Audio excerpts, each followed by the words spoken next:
You want to know what separates the people who get walked over their entire lives from the ones who quietly become untouchable. It's not talent, it's not luck, it's not even intelligence. It's the moment, one specific, brutal moment, when a person looks at themselves dead in the mirror and says, "That version of me is done. Not healed, not fixed, not forgiven, done." Right now there are people in your life who think they know you. They have a picture of you in their head. They know how you react. They know what hurts you. They know how to push your buttons, how to dismiss you, how to use you, and walk away smiling. And here's the thing that keeps most people stuck forever. They keep showing those same people the same version of themselves. Day after day, year after year. Same reactions, same patterns, same weakness dressed up in different clothes. Niccolò Machiavelli spent his entire life studying power, not the surface of power, not the pretty speeches, but the raw mechanics of it. Why some people rise, why some people fall, why some people get used and discarded while others quietly accumulate influence, respect, and control. And what he found wasn't comfortable, it wasn't warm, it wasn't what people wanted to hear. What he found was this: the world does not reward who you are inside. The world responds to what you project, how you move, and whether or not you can be read. This video is not for people who want motivation. This video is for people who are done. Done being the nice one who gets used. Done explaining themselves to people who never listen. Done waiting for someone to recognize their worth. This is a complete breakdown of how to destroy your old self, deliberately, systematically, and rebuild from the ground up as someone who can never be manipulated, exploited, or disrespected again. Stay with me, because every piece connects to the next. Before we begin, I want you to drop this affirmation in the comments. I am starting over. Number 1, the moment of collapse. Most people think strategy is something you use when you're winning. You sit at the top, you have leverage, you have options, and then you strategize. That's what movies show. That's what most people believe. Machiavelli would laugh at that. Real strategy doesn't begin when you're comfortable. Real strategy begins when you've hit the floor.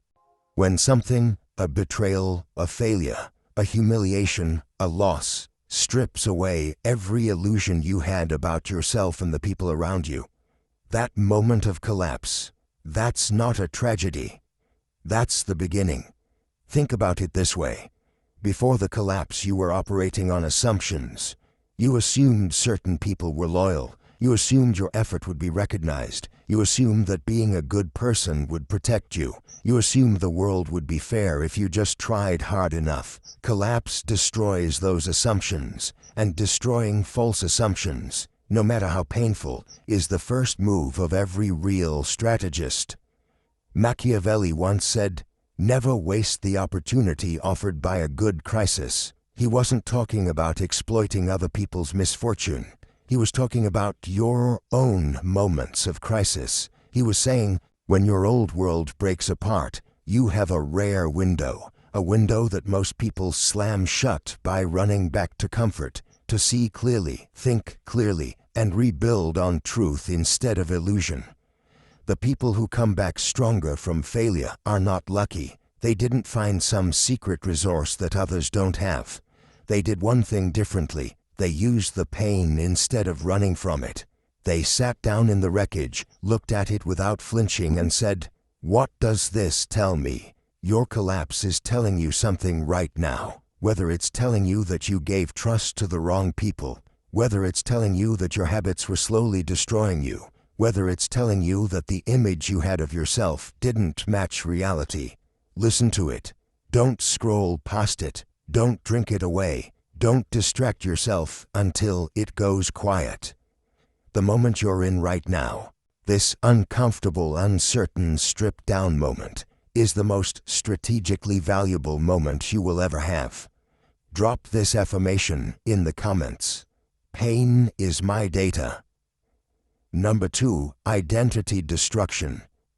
Here's something almost nobody will tell you because it sounds harsh and people don't like harsh. Your old identity is the problem, not bad luck, the version of you that was built by those things. Think about who you became over years of trying to fit in, years of trying to be liked, years of softening your edges so people would be comfortable around you, years of shrinking yourself so you wouldn't threaten anyone, years of over-explaining, over-apologizing, over-giving, and under-demanding. That person, that careful, approval-seeking, people-pleasing, emotionally reactive person, was built for survival in a weak environment, not for power, not for respect, not for strategic living. And here's the brutal truth. If you rebuild on that same identity, just with new goals and better habits, you will eventually collapse again, because the foundation is rotten. Machiavelli once said, "The first method for estimating the intelligence of a ruler is to look at the men he has around him." I want to extend that.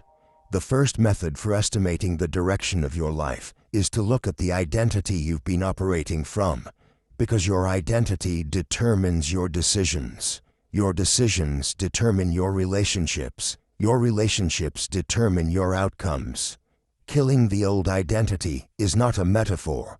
It is a deliberate act. It means stopping behaviors you've normalized. It means ending relationships that only existed because your old self needed validation. It means no longer performing the version of yourself that others are comfortable with. This is not about becoming cold or cruel. This is about becoming real, becoming the version of yourself that isn't defined by other people's comfort. The version that operates from intention, not habit, from clarity, not fear.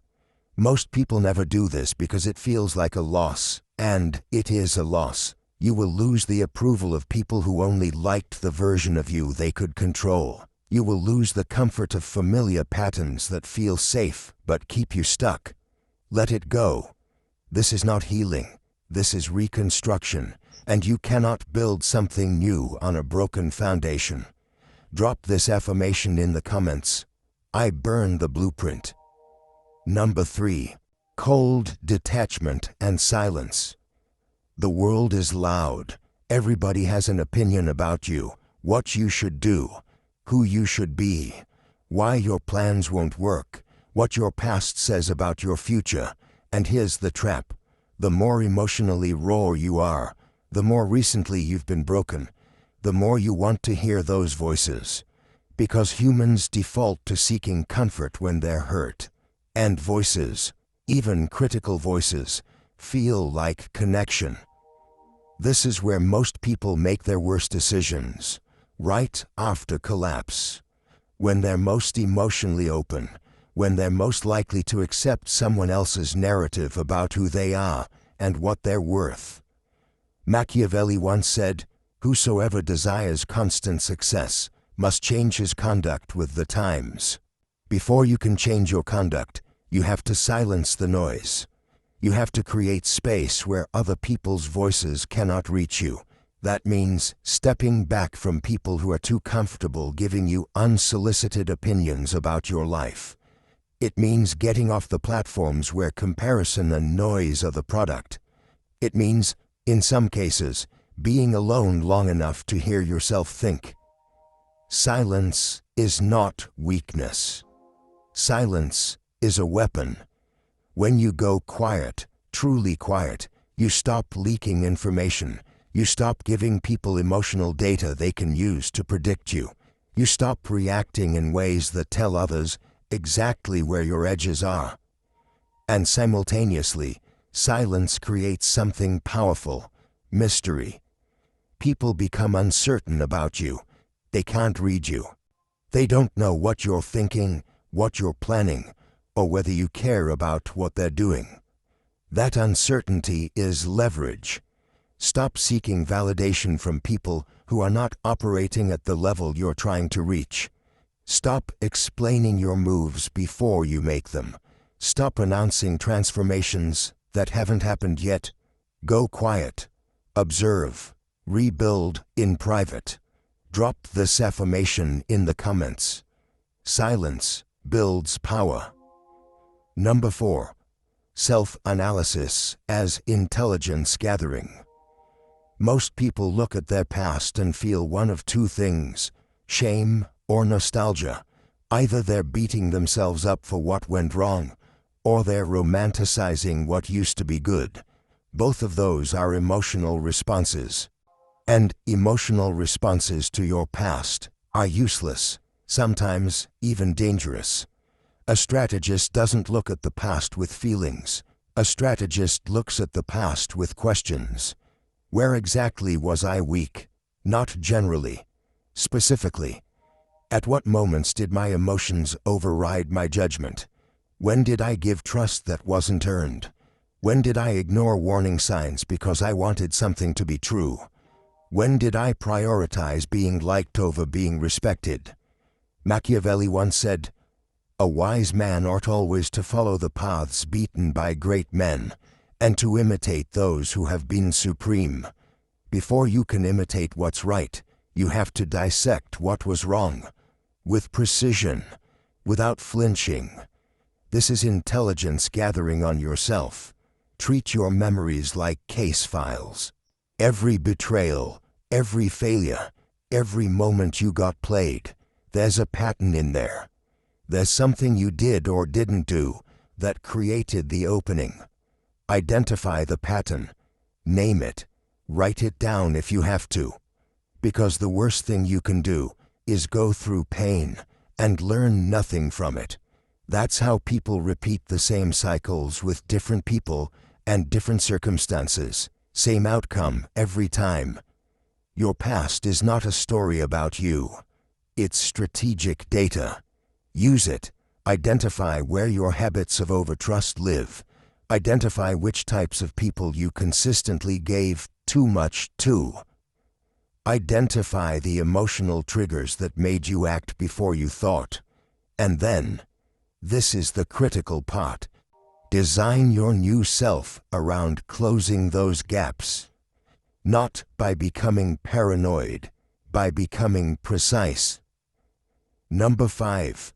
Resource and energy elimination. You cannot build something powerful while bleeding from 100 small wounds. Most people who want to change their lives underestimate how much energy is being drained before they even start. There are people in your life who are drawing from you constantly. Relationships built on you giving and them taking. Friendships held together by your loyalty and their convenience. There are habits you've normalized that are slowly destroying your focus, your discipline, and your sense of self. Things you do every day that feel harmless because they've been there so long, but they are quietly keeping you at the same level. Machiavelli once said, "The lion cannot protect himself from traps, and the fox cannot defend himself from wolves. One must therefore be a fox to recognize traps, and a lion to frighten wolves." To be the fox, to recognize traps, you have to see your life clearly. And to see clearly, you have to eliminate the static. This means making ruthless decisions about your circle, not angry decisions, not emotional ones, ruthless ones. Cold, strategic evaluation of every person in your environment. Does this person make me stronger or weaker? Do I leave interactions with this person clearer or more confused? Does this relationship require more than it returns? People who drain your energy are not always bad people. They are just incompatible with where you're going, and keeping them in your life because of guilt or history is a strategic mistake. Same with habits. Examine what you do with your time, your attention, your money. Every weak habit is a leak. Every undisciplined hour is resources walking out the door. Cut the leaks. Not gradually, not starting next week. Now, your life should be treated like a controlled system.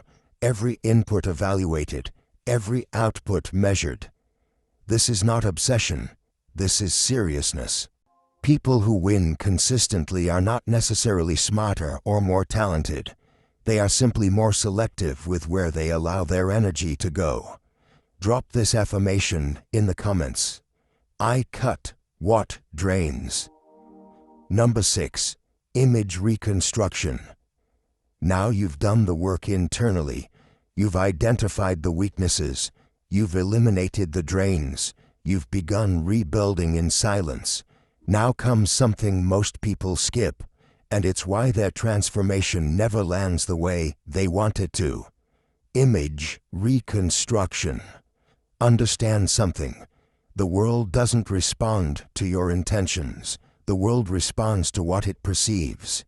Two people can undergo the exact same internal transformation, but if one of them understands how to project that transformation, through posture, through silence, through the way they carry themselves, through the way they respond to situations, and the other one doesn't, the world will treat them completely differently. Machiavelli once said, "Everyone sees what you appear to be. Few experience what you really are." This was not cynicism. This was realism. And it's still true today. You need to build a new image, not a fake image. The worst thing you can do is project something you haven't actually become. People can smell that. It collapses under pressure. But you need to be deliberate about what you show and what you don't show. Mystery's power. When people can't fully read you, when they sense depth but can't access it, they naturally assign you more weight.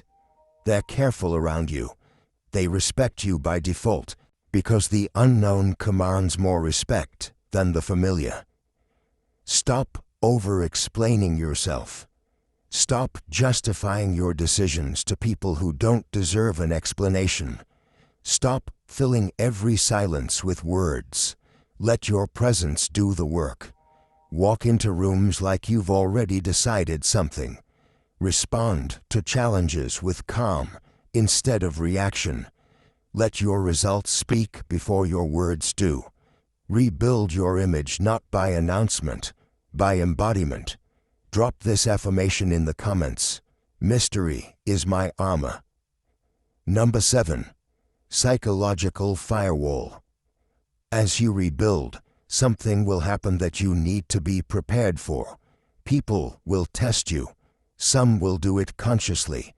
Former rivals, people who benefited from your old weaknesses, people who are threatened by your change. They will provoke you.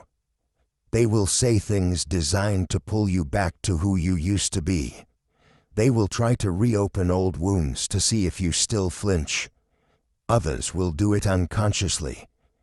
Old friends who are used to your patterns. Family members who are more comfortable with the old you. People who don't want you to change because your change implicitly challenges them. And social media, news, comparison culture, all of it is designed to fracture your focus and pull your attention away from what you're building. Machiavelli once said, "The first impression that one gets of a ruler and of his brains is from seeing the men that he has about him." Your psychological firewall is about deciding, before the tests come, what gets through and what doesn't. Distractions that have nothing to do with your goals. Blocked. Provocations from people who want to see you react. Blocked. Opinions from people who haven't earned the right to evaluate you. Blocked. This is not arrogance. This is selectivity. There is a difference between a person who ignores everyone because they think they're better and a person who filters carefully because they understand that attention is finite and focus is power. Become unreactive.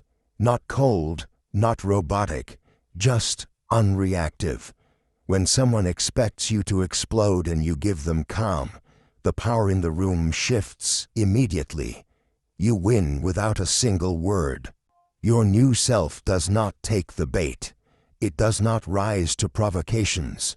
It does not descend into arguments that serve no strategic purpose. Let them talk. Let them wonder. Stay focused. Drop this affirmation in the comments. I don't take bait. Number 8.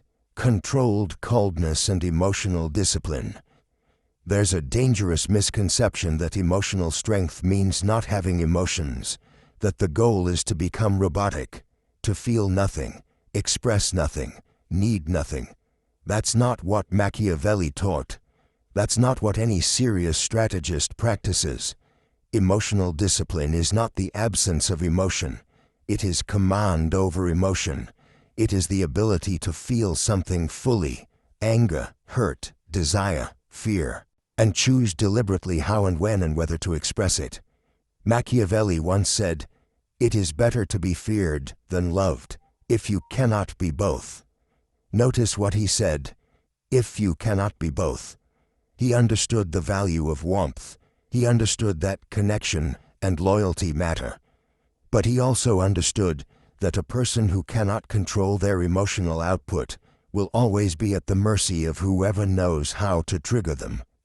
Here's what emotional discipline looks like in practice. Someone disrespects you. Your first instinct is to react immediately, to defend yourself, to attack back, to prove a point. The disciplined response. Observe the emotion. Name it internally. I'm angry right now. Let it exist without acting on it instantly. Then, only then, decide whether a response is even worth your time. This is not suppression. Suppression builds pressure until things explode. This is strategic expression. You decide what gets out, when, and why. Maintain distance without appearing hostile.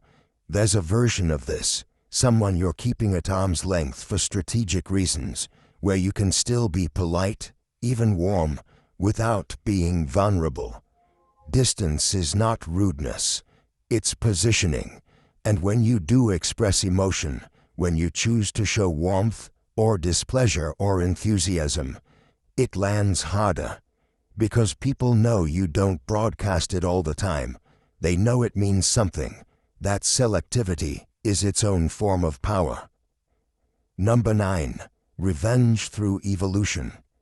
Let's talk about something that nobody says out loud, but almost everybody feels.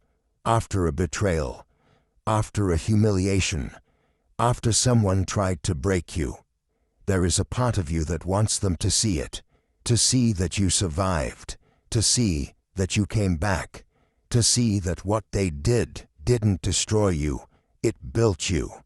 That feeling is not petty. That feeling is fuel. The mistake most people make is trying to act on it too soon. They argue, they post sub-tweets, they go out of their way to prove they're doing fine when they're not yet.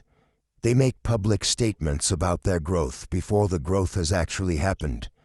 Machiavelli once said, "Appear as you may wish to be." But the operative word is appear.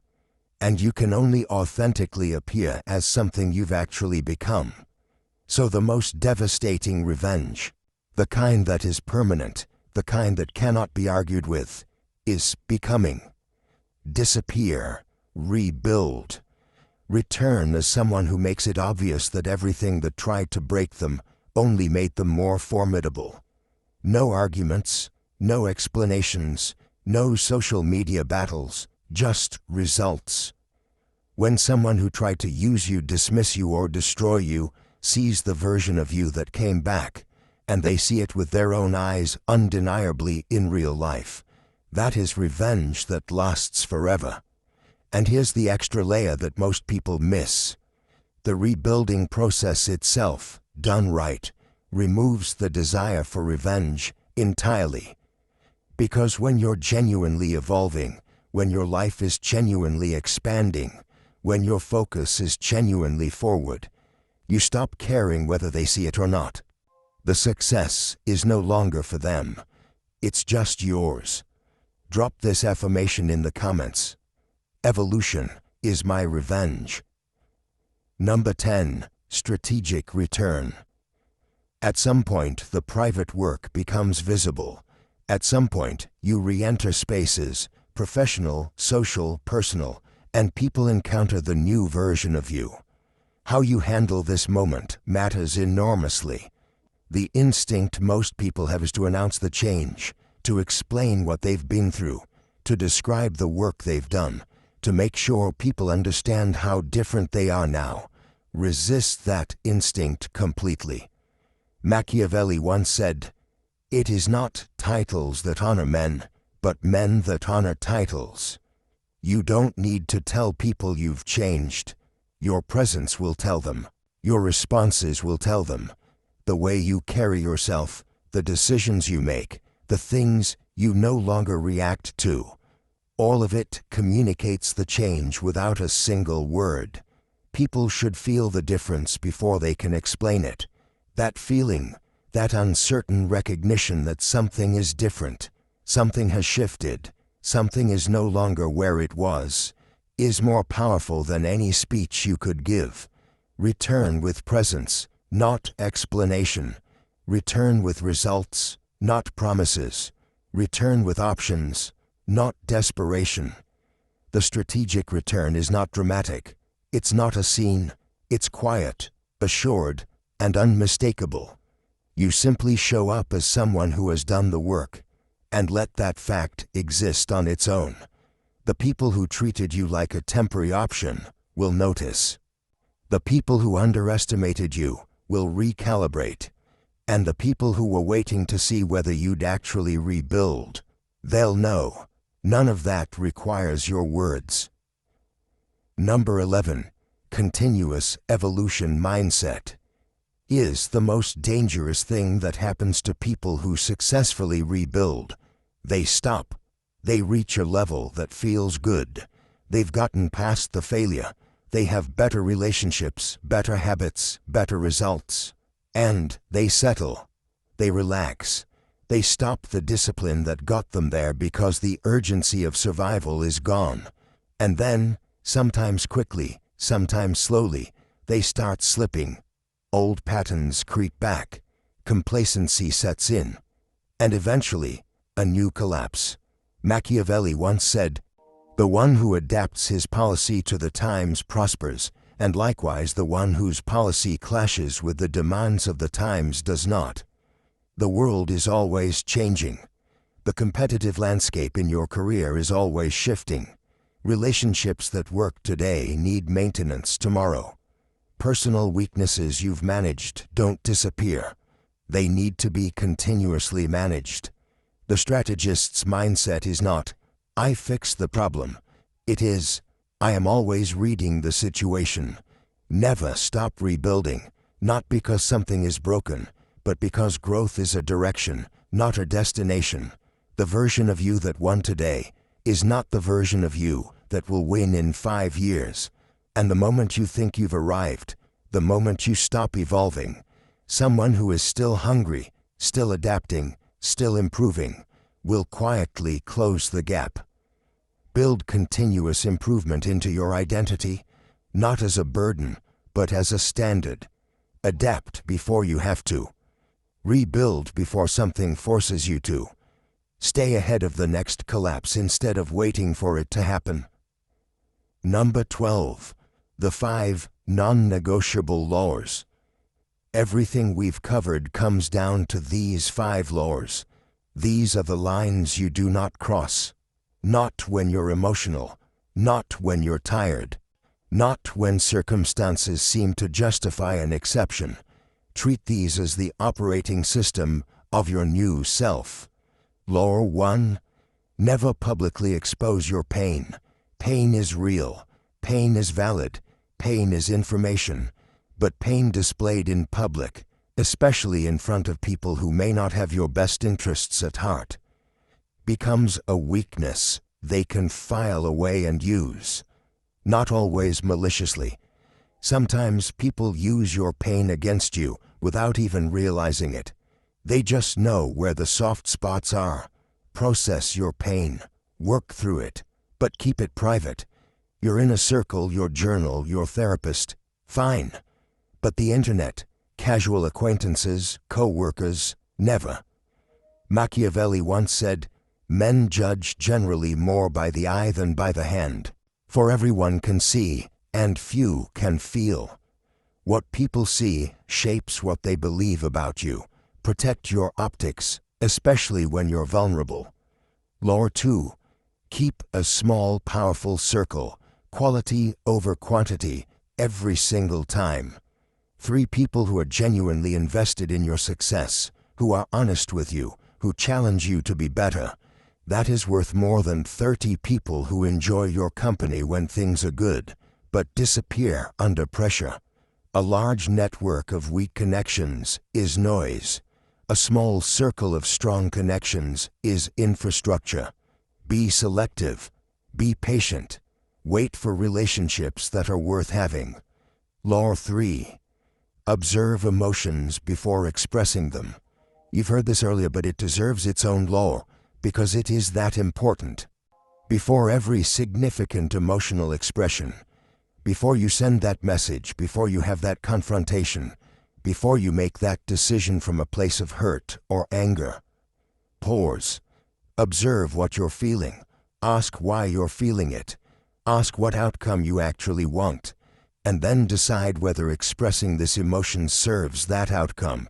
Sometimes it will. Sometimes you need to say the hard thing. Sometimes you need to set the record straight. But more often than most people want to admit, the emotion doesn't need to be expressed. It needs to be processed, and acting on it would cost you more than staying quiet would. Law 4. Speak with purpose, not emotion. Words spoken from emotion are almost always regretted. Words spoken with precision, chosen carefully, delivered calmly, aimed at a specific outcome. Those are the words that land. Those are the words people remember. Those are the words that shift power in a room. Fewer words, heavier words. Words that mean something because you don't waste them. The person who speaks least often carries the most authority in a room, because every time they open their mouth, people know it's worth listening. Law 5. Never rebuild the same version twice. This is the law most people violate without realizing it. They go through the collapse, they do some of the work, they feel a bit better, and then, because the old version is familiar, comfortable, known, they quietly rebuild it. Just with some adjustments, just slightly improved. That's not reconstruction, that's renovation. Renovation keeps the same foundation, the same core assumptions, the same fundamental identity that created the vulnerabilities in the first place. You must rebuild differently every time. Not because different is always better, but because the next version of you should be built with everything the previous version learned. Not a slightly updated copy, a fundamentally upgraded design. Machiavelli once said, "One change always leaves the way open for the establishment of others." Every transformation opens a door to the next one. Walk through it. If you've made it this far, you're not here by accident. You didn't click on this video because things are going great and you have nothing to think about. You're here because something in you recognized what was being offered, a real path. Not comfort, not empty motivation, a real strategic blueprint for becoming someone who cannot be broken the same way twice. Here's what I want you to take away from everything you just heard. You are not a fixed thing. The version of you that got hurt, that got used, that got underestimated, that version was built in a specific environment, under specific pressures. It is not permanent. It is not your ceiling. It is just what happened to you before you understood the game. Now, you understand the game. Strategy begins in collapse. Identity must be rebuilt from the ground up. Silence is a weapon. Your past is intelligence data. Your energy is a resource. Protect it. Your image must be reconstructed with intention. Your emotions must be commanded, not suppressed. Your evolution is your revenge. Return stronger. Never stop rebuilding. And live by the 5 laws. every single day without exception. The people who changed their lives didn't wait for perfect conditions. They started from exactly where they were. Broken, uncertain, maybe angry, but decided. Be decided. If this video gave you something real, something you're going to carry with you and actually use, hit the like button and share this video with someone who is going through something hard right now. And if you haven't already, subscribe to this channel, because everything we're building here is about one thing: giving you the real information, the real frameworks, the real strategic thinking that most people never get access to. We're not done. We're just getting started. I'll see you in the next one. And remember, the most powerful version of you is not behind you. It's ahead of you. Go build it. Drop this final affirmation in the comments. I am built different.